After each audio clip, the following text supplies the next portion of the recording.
আসসালামু আলাইকুম, কেমন আছেন সবাই? আশা করি সবাই ভালো আছেন।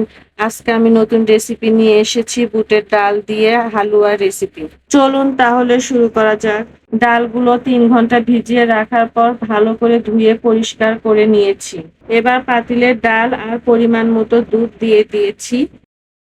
১ চিমটি লবণ দিলাম, তার সাথে সুন্দর ঘ্রাণের জন্য এলাচ আর তেজপাতা দিয়ে চুলায় বসিয়ে দিলাম একবারে নরম করে সেদ্ধ হওয়ার জন্য। ডাল সিদ্ধ হয়ে গেছে, একটু ঘুটে দিলাম, তারপর আবারও ঢেকে দিলাম যাতে দুধটা তাড়াতাড়ি শুকিয়ে যায়। ডাল বেটে নিয়েছি, এখন প্যানে ঘি গরম করে তাতে ডালের মিশ্রণটা ঢেলে দিলাম। এবার ডালের মিশ্রণটি ঘিয়ের সাথে খুব ভালো করে নেড়েচেড়ে মিশিয়ে নিব।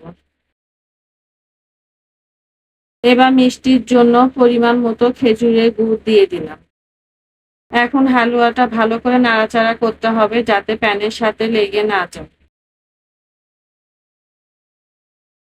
স্বাদ আরো বাড়াতে সামান্য গুঁড়া দুধ দিয়ে দিলাম। আঠালো ভাব আসা পর্যন্ত অনবরত নাড়তে থাক। প্লেটে ঘি মেখে নিলাম। হালুয়াটা একদম রেডি হয়ে গেছে, এখন আমি প্লেটে ঢেলে নিলাম।